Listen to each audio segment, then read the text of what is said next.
xilliyada aad hurdayso waxaa suuragal ah waxyaabaha bannaanka ka dhacayo in riyadaada oo dhan saameeyaan. Waxaa suuragal ah in muusig bannaanka ka shidan aad moodo qayb riyadaada ka mid ah. Waxaa sidoo kale suuragal ah jugta iyo dhaqdhaqaaqa bannaanka ka dhacayo in ay beddesho riyadaada oo jawi cabsi iyo dagaal ay ka dhigto.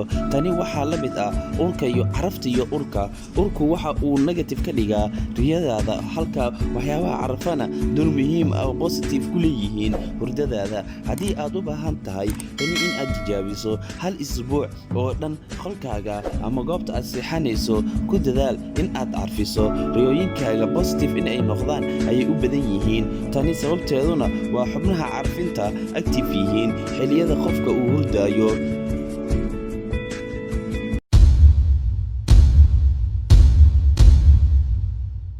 Qofka marka uu hurdaayo hindhihiisana ay dhaqdhaqaaqayaan, waxa uu ku jiraa marxalad dareen.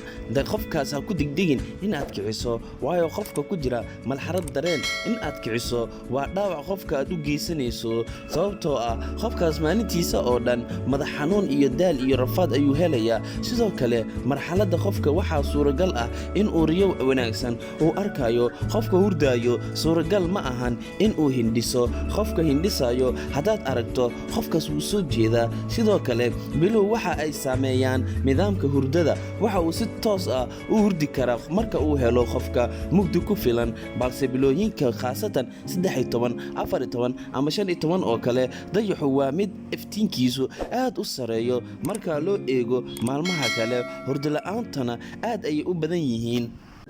Iyo gaajada waxaa daran hurdo la'aanta, sababtoo ah soo jeedka wakhtiga badan waxa uu keenaa jahwareer aragga. Haddii uu qofka soo jeedo in badan, waxaa maqlayaa codad aan jirin iyo muuqaallo aan jirin ayuu u soo sawirmayaa. Tanina waa jahwareerka aragga oo maskaxdeenu keenayso, maadaama qofka hurdo ku filan uusan hurhelin. Waagii hore waxa xabsiyada laga samayn jiray ciqaab hurdeed, taasoo la dhaho bax seexo. Marka indhihiisa isgalaanna si naxdin leh loo soo toosiyo laxoogaa kadibna sidii oo kale ayaa la dhihi jiray bax seexo. In badan markii lagu soo celceliyo qofka ma xamili karo qofka in uu waasho ayuu ku dhawaanayaa. xaqiiqiina waa nooc ka mid ah interest ciqaabeedka. Marka sidoo kale sida lagu sameeyo su'aalihii laga doonayay ayuu si sax ah ugu jawaabayaa. Sidoo kale sida la ogyahay, dhammaan xayawaanada naasleyda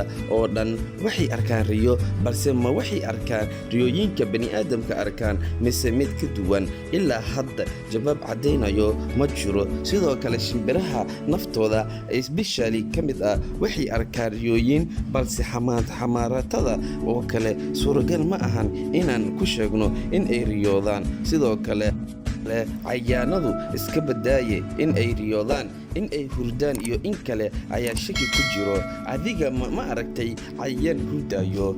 Fadlan haddaad ka heshay muuqaaladan iyo muuqaalada xiga, fadlan subscribe saar, like, comment, share. kulli waa xagiina. mahadsanidin.